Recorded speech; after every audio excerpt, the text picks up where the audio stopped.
बड़ी खबर आ रही है। ब्लैक फॉरेस्ट ऑपरेशन जो छत्तीसगढ़ में चल रहा है उसका असर दिखना शुरू हो चुका है। और आपको बता दें कि एक बड़ी खबर मिल रही है इस वक्त। 24 नक्सलियों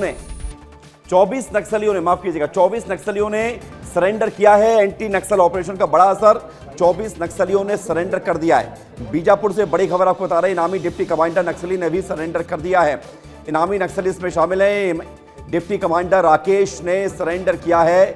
10 लाख रुपए का इनाम इसके ऊपर था और 10 लाख के इनामी नक्सलियों के साथ 24 नक्सलियों ने सरेंडर किया है। बीजापुर में एंटी नक्सल ऑपरेशन का बड़ा असर, ये तस्वीर हम आपको दिखा रहे हैं। सरकार की पुनर्वास नीति से प्रभावित होकर नक्सली अब सरेंडर कर रहे हैं और मुख्य धारा में लौटने का प्रयास कर रहे हैं। बड़ी खबर बीजापुर से आपको बता रहे हैं, राकेश पर 10 लाख का इनाम था जिसने सरेंडर किया है। संजय ठाकुर हमारे साथ जुड़ रहे हैं, हमारे सहयोगी। संजय, हम देख रहे हैं लगातार कि नक्सलवाद के मोर्चे पर चारों दिशाओं से सफलता है। अब नक्सली सरेंडर भी कर रहे हैं, उधर मारे भी जा रहे हैं।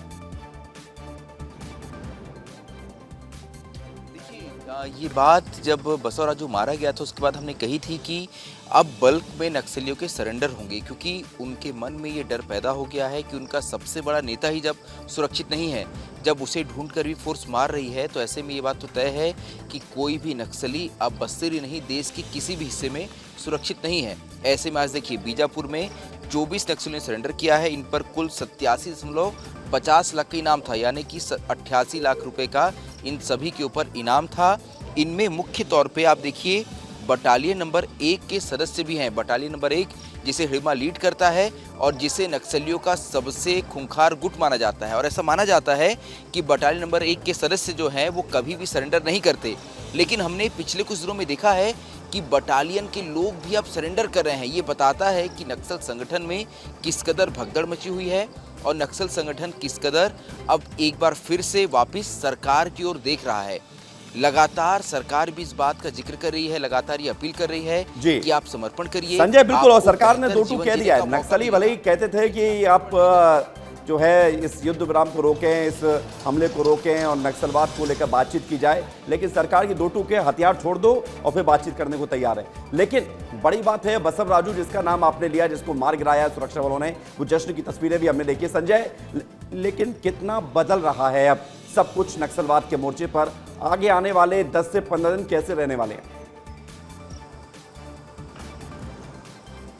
देखिए बदल तो बहुत कुछ गया, क्योंकि आप ये समझिए कि आज से अगर 1.5-2 साल पहले की बात की जाए तो ये सोचना भी मुश्किल था कि कभी भी फोर्स बसवराजू के पास पहुंच सकती है। घोस्ट नक्सल था ये, 35 सालों से इसकी एक तस्वीर भी नहीं मिली थी फोर्स को।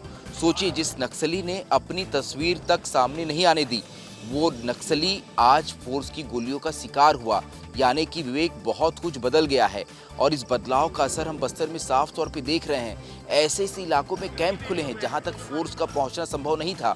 यही वजह है कि नक्सलियों के सबसे मजबूत इलाके जो थे वो फिलहाल टूट गए हैं और नक्सली बड़ी संख्या में अपने आप को बचाने के लिए एक जगह से दूसरी जगह मूव कर रहे हैं। हमने देखा है कि बस्तर में जो सारे बड़े नक्सली, CC member, politburo member Abujhmad में डेरा जमा के बैठे होते थे, वो अब बस्तर छोड़ के भाग रहे हैं। बिल्कुल, बस्तर छोड़ के भाग रहे हैं संजय, और बड़े बड़े नक्सली कमांडर सरेंडर कर रहे हैं।